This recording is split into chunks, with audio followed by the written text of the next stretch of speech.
चलो ये गणित क्लास 9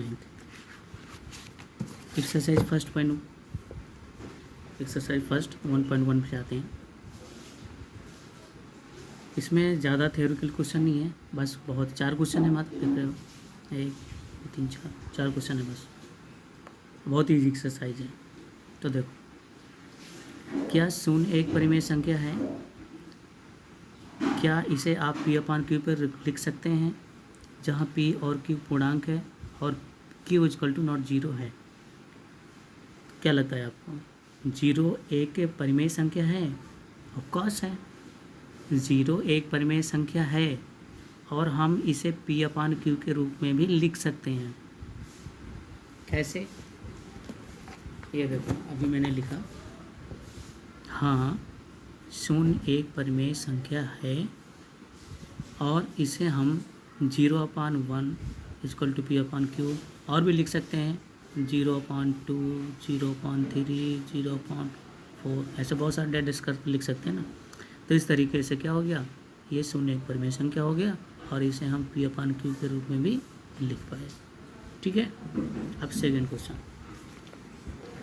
क्वेश्चन क्या कह रहा है? कह रहा है कि 3 और 4 के बीच 6 परिमेय संख्याएं याद कीजिए। यहाँ पर परिमेय संख्या का मतलब क्या है, आप लोग पहले ही पढ़ चुके हो 8th क्लास में, लेकिन ये हिंदी शब्द है ना, इस वजह से दिक्कत कर रहा है। मैं बताता हूँ, परिमेय संख्या का मतलब है यहाँ पर रेशनल नंबर। याद आया रेशनल नंबर से कुछ? हाँ, तो देखो कह रहा है कि 3 और 4 के बीच 6 परिमेय संख्या है, आपको 6 रेशनल नंबर बतानी है। कैसे? परिमेय संख्या यानी रेशनल नंबर फाइंड करने के हमारे पास बहुत सारे तरीके हैं।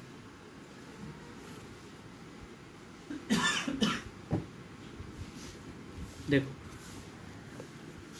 दूसरा ये कह रहा है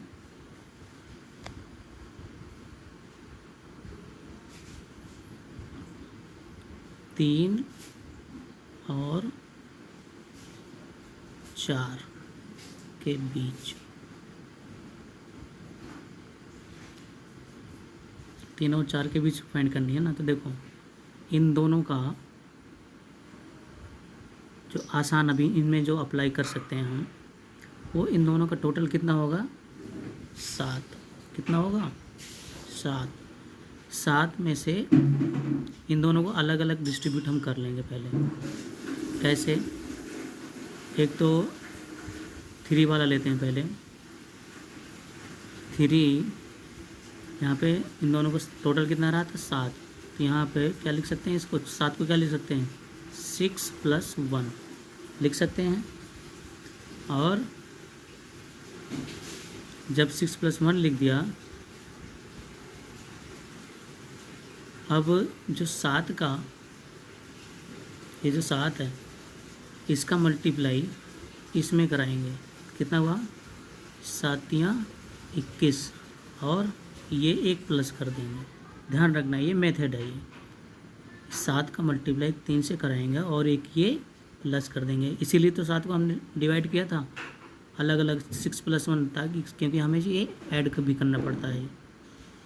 तो 7 × 21 और एक 22, मतलब 7 × 3 = 21 और +1 कितना हुआ?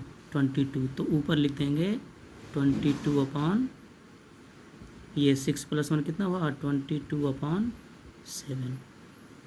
एक 3 वाला स्टार्टिंग वाला हो गया। अब हमें 3 ये वाला हो गया। अब 3 और 4 के बीच में, तो 4 के लिए क्या है? यहाँ पे 4 के लिए भी ऐसे ही करेंगे। यहाँ पर 6 + 1 लिख लेंगे और 7 × 4 = 28। 28 और 1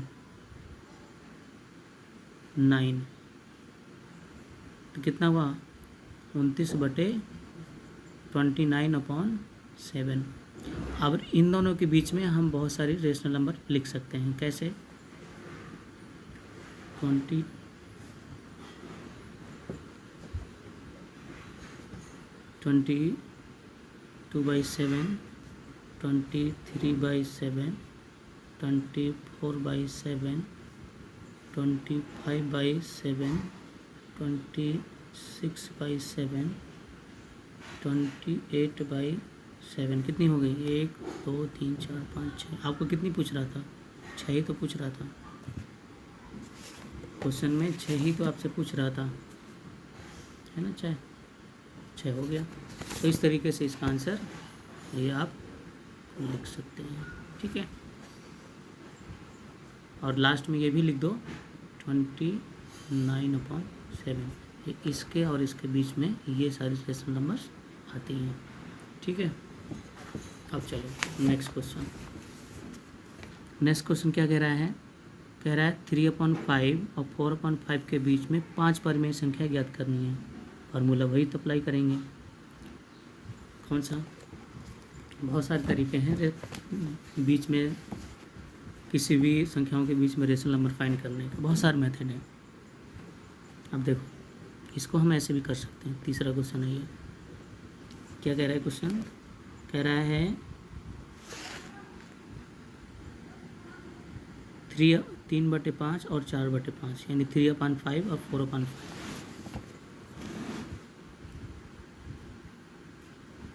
3/5 और 4/5 के बीच में ये हमें कितनी कह रहा है कि 5 परिमेय संख्या ज्ञात करनी है।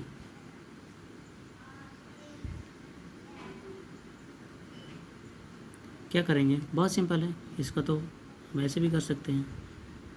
3/5 में ऊपर नीचे 10 से मल्टीप्लाई करा दो तो कितना हुआ?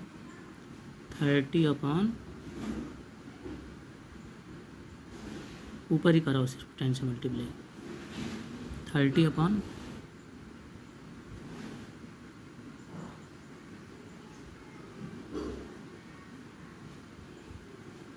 ऊपर नीचे ही दोनों करा लो, बेटर रहेगा।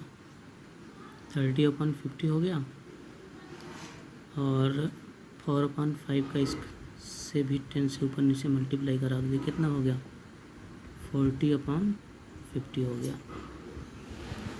अब 30/50 और 40/50 के बीच में बहुत सारे रेशनल नंबर आ रही है ना। एक तो 31/50, 32/50, 33/50, 34/50 और 35/50। इतनी सारी रेशनल नंबर आपको, और भी लिख सकते हैं। आपको सिर्फ कितनी चाहिए? 5, ठीक है। चलो नेक्स्ट क्वेश्चन। ये सत्यासत्य है, ट्रू फॉल्स। नीचे दिए गए कथन सत्य हैं या असत्य, कारण के साथ अपने उत्तर दीजिए। तो कह रहा है कि प्रत्येक प्राकृतिक संख्या एक पूर्ण संख्या होती है। प्राकृतिक संख्या का मतलब नेचुरल नंबर एक पूर्ण संख्या होती है। हाँ होती है। प्राकृतिक संख्याएं मतलब जो हमें प्रकृति ने दिए हैं। प्रकृति ने हमें क्या क्या दिया है? हमें शून्य की खोज हमने स्वयं की थी, यानी हमारे भारतीय मैथमेटिशियन आर्यभट्ट ने शून्य की खोज की थी, जीरो की। इसके बाद हमें प्रकृति ने क्या दिया है? 1 से लेके हमें ये नंबर्स दिए हैं। तो क्या वो पूर्ण संख्या होती हैं? होती हैं। तो ये सत्य है। प्रत्येक पूर्णांक एक पूर्ण संख्या होती है? नहीं होता, ये असत्य है। प्रत्येक परिमेय संख्या एक पूर्ण संख्या होती है? नहीं होती, ये भी असत्य है, ठीक है। तो आप ये कर लेंगे। तो ये एक्सरसाइज फिनिश हो गई।